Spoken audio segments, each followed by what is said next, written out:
What is going on, YouTube? Welcome back to the channel. It is Run Good coming at you with the November Q&A. Every month I like to throw it out on the community tab of this channel. Any questions that want to be asked, open forum. And sure enough, got some really great questions this month. We're going to get into those in just a minute, but before we begin, I didn't know where to share this. I thought this was a good video to do so. I had a pretty epic mail day from Panini customer service earlier this month, and I wanted to share it with y'all on the channel. Let's go to that footage. All right, story time, y'all. Remember back in April when I was busting 1718 Revolution and I hit the Giannis redemption?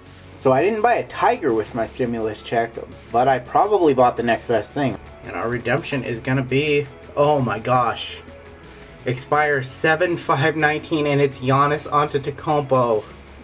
Oh my gosh. Well, they were not able to fulfill. They gave me the runaround saying it was expired. They couldn't do anything for me.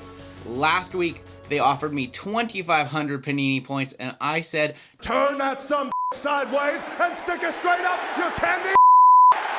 Anyways, I said, no, I want Giannis or bust. I want a Giannis auto. And they said, okay, how about this? And I said, I will believe it when I see it. Well, it's here. It's time to reveal it. And I am stoked. I think a little bit of a come up here. A little bit of a come up. Let's go. Oh, let's go. 18-19 National Treasures Giannis, 21 of 25. Whoo, encased. Whoo. What a card. Holy smokes. Looking good, looking sharp. I think we came up on this one. Shout out Panini. Finally did something amazing. Truly appreciate it. Long journey finally coming to an end. We can close the book on that little tale of the channel. Anyways, with that being said, before we get into the Q&A, I also want to thank everybody who's been hanging out in our group breaks lately. We've been group breaking every Saturday night at 5 p.m. Pacific time. I always announce the group breaks a day prior on my Instagram as well as the community tab. So if you want to follow @RunGoodCards, you can get up-to-date info on what our group breaks are going to be. We have some absolutely crazy ones coming up. I'm really excited to share them. Hint, hint, yes, we are doing Prism NFL. A lot of people asked about that, so I was able to get that done. We will have some Prism Hobby and also some Prism No Huddle group breaks on the channel coming up. So that's every Saturday. I also try to go live every other Tuesday or so, as it allows, but you know, with December coming up with the holiday season, we'll see. But definitely we're on that Saturday hype train. All right, let's go ahead and get to the questions. First question is going to come to us from Nick Dressler. Nick wanted to know how I got into card collecting, and I think I've told this story before on the channel, but sometime around the Christmas of 1991 or 1992, I got a box of trading cards from my mom.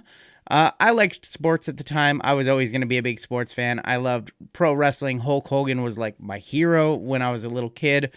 And, you know, I was already becoming a fan of the 49ers. By default, my family was from California, so they all liked the 49ers. And I liked the Mariners even at that age. You know, Griffey was just starting to get his start here in the Pacific Northwest. So I got this box of trading cards, just a small little, like maybe a 300 count box, just a little shoe box. And it had like 91 Fleer, it had 88 Tops, maybe some Upper Deck in there as well. But after that, I was hooked. It was just, can I accumulate cards? How many cards can I accumulate? Every time I went to the store with my grandma, I had to get my packs. I was doing collector's choice. I was doing Tops. I had no clue what I was doing. I was buying all the stuff at garage sales that people were trying to sell. I had no idea what junk wax was. I had no idea what the state of the hobby was. All I knew that trading cards were the coolest thing in the world, and I wanted to get every single one of them possible. And it stayed like that up until now. I still want to maybe not get every single one possible, but I still love trading cards more than ever. All right, next question comes to us from my good buddy John. John asks, when I first started the channel, what was my goal or mindset? And then fast forward to now, what is the goal now? And then companion question to this, Brad and Nadej wanted to know, can I take a little time and share with us the reflection over the last year? So these two questions kind of went hand in hand. Figured I can answer them. When I started the channel, this was just really a creative outlet for me to do my own thing in the hobby. I wanted to get back into video making. I used to film bands. I used to put together like tour documentaries and things like that. I took a few years away from making videos, and I wanted to get back into that. I didn't know what to do, so I just started recording myself. You know, I was watching a lot of group breaks in 2018 and 2019. So instead of watching group breaks, I just started to do my own. You know, I just turned on my iPhone and I just started talking through what I was ripping, and then I just started uploading them on the channel. I hit the Zion 101, and then the channel kind of blew up, and I felt some obligation to continue uploading, and then it just all kind of snowballed. In terms of what my goal is now, you know, I struggle with this because I don't know what the goal is now. I mean, I love what we're doing on the channel. I love the daily uploads. I love flexing my creativity. I love dropping those good edits in, and I really want to push myself to get better at editing. I changed programs that I used to edit earlier this year, which was kind of a big transition for me, and I'm still kind of getting my feet wet in that program. I switched from Sony Vegas over to Adobe Premiere. And so I'm really trying to learn parts of the Adobe suite that I've never touched before. I'm pretty, you know, lifelong in Photoshop. I've also dabbled in Premiere in the past. So I've really been trying to push myself to be a better video editor. I'm trying to push myself right now to talk through my breaks a little more coherently and be a little more informative and not really trail off as much. I'm also just working on my cadence and things like that as well. So my goal right now is to just continue strong. You know, we just hit 5,000 subscribers. I think we're close to 5,500. I think 10,000 is probably my next goal, and we'll see where, we'll really just see where it goes from there.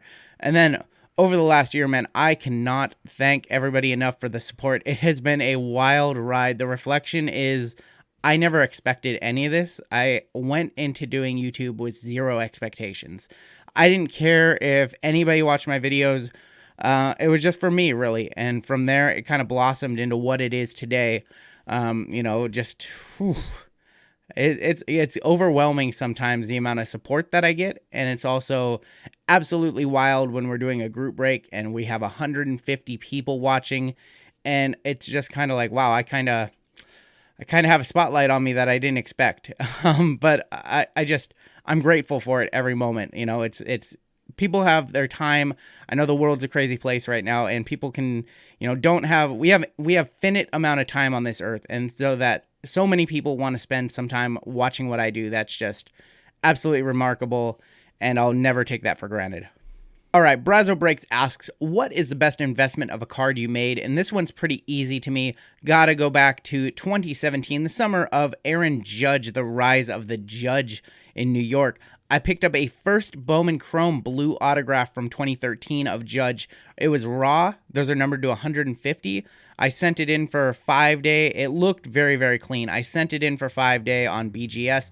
Came back at 9.5. I sold it just a couple of months later for $5,500. So that's one of the best short-term investments. Long-term investments, I do have a lot of rookie cards of some players that I've talked about a lot on the channel. You guys know PJ Washington, Carson Edwards, another one. So we'll see if those guys pan out down the line. But as of right now, my best investment was a short-term flip on Aaron Judge, netting me over $3,000 profit. Triple J Card Breaks asks, what is the most overpriced thing that I've bought on the secondary market? This one's fun. We got to go back just a few months on the channel. I ripped a 2019-20 Panini Prism Fanatics Blaster. I think I paid a little over $330, $340 maybe for that. Bought it on Blowout. I wanted to rip one of those, and that was a absolute disaster. But hey, it was an experience. Those Fanatics blasters are absolutely fun to rip. You can hit some very, very big cards. You get those green ices, which look, oh my God, they look so beautiful. I have this Sean Kemp in my personal collection. And I guess I was rolling the dice, looking for a Zion, looking for a Ja.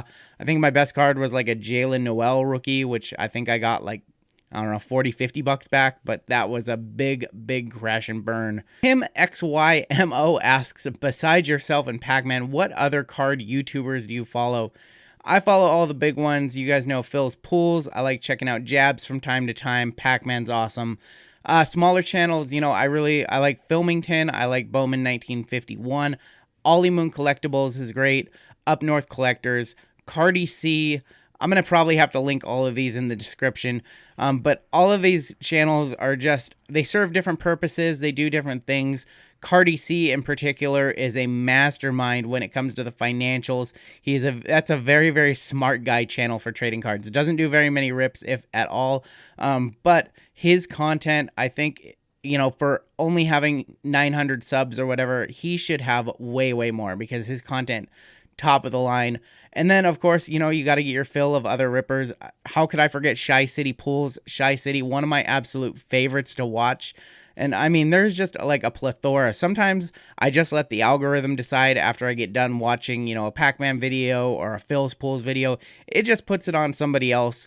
And I like to watch content creators. I hit subscribe a lot. I just like to bounce around. But of those that I named, those are some of my very favorites who I pretty much watch everything that they upload.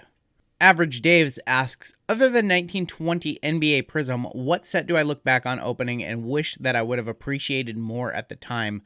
This is a good question, because there are a lot of 1920 basketball products that are so expensive right now that it doesn't make sense to rip them. They are super high risk, high reward. One of those that I can think of is I ripped 3 boxes of Crown Royal basketball, and I think I paid around $150 to $175 per on those. And I think that those are well north of $300, maybe even $400 by now. And that's one of my favorite sets, because it's a small box. You get, I think, 7 cards per pack, 7 cards per box. And you have a chance at the Crown Royal silhouettes and the rookie silhouettes, which, in my opinion, and I know that this is a very spicy take, I think the Crown Royal silhouettes, the base ones numbered to 99 or whatever they're numbered to, I think that those look better than National Treasures RPAs. At least on par, and those sell for a fraction of what RPAs sell for. Now, I know the disparity in price. National Treasures was $4,000 this year. Crown Royal's like $400 right now, so it's still 1/10 the price of National Treasures, but the cards just look better. I mean, if you're a collector on a budget and you PC KZ Opala, if you PC a Carson Edwards, or any of the smaller rookies, why would you spend $100 more on an RPA from National Treasures when the Crown Royal silhouette looks better? It's crazy to me. And that happens sometimes in the hobby, where certain sets will look better than others, even though the high-end sets, might cost more, might have more prestige. And so that's why I'm really all about just collecting what you like, not what might be the most popular. But yeah, I would say Crown Royal, probably one of those sets that I wish that I would have appreciated more at the time. I don't do too many of those sets where it's only a few cards per box. And with those, it's just a very quick rip. I thought maybe we'll do more of it, and then the price skyrocketed, and that's not a rip I don't think I would do in the future. We have a fun question here from Mitchell Cooper. What are the chances that you're going to stand in the exact same place, in the exact same store, at the exact same time, waiting for the store to stock 2020 Prism Draft so that you can pull another 101?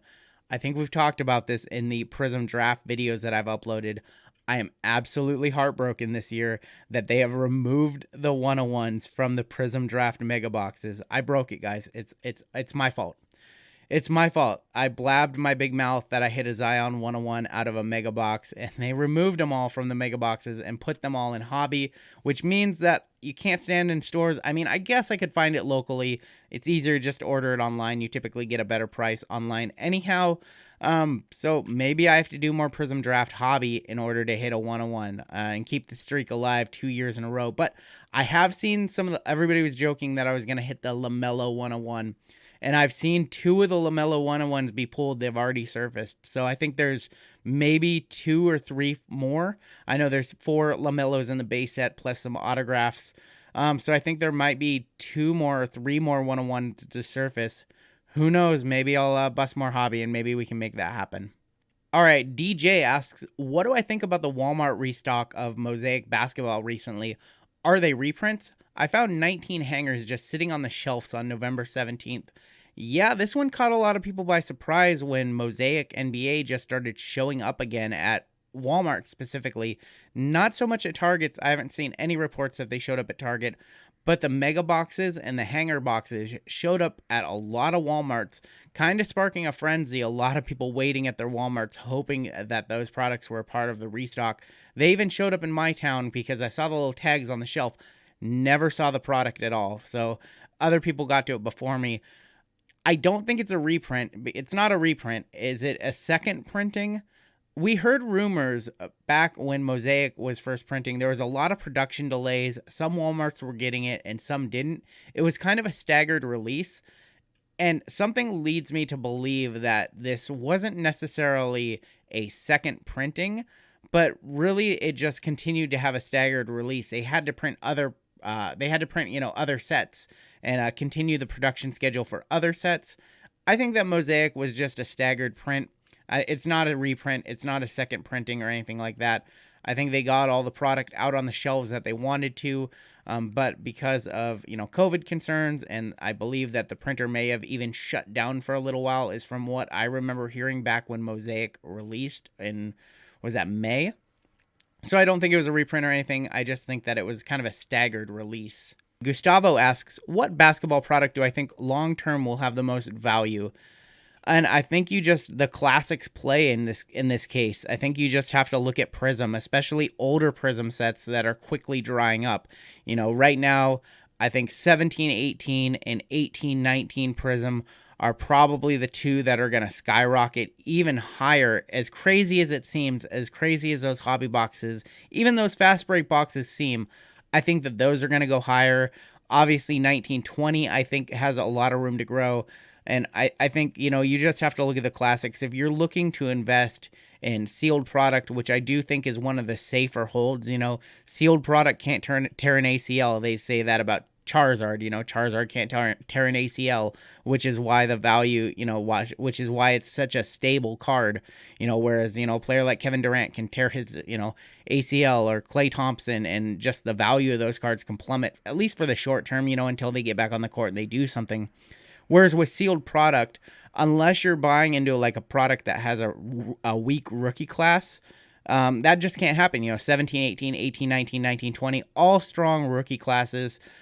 A good example of this is I bought some fast break boxes of 17, 18 Prism back in March or April, the ones that I hit the Tatum purple in. And for those, I paid $167 just a few months ago each.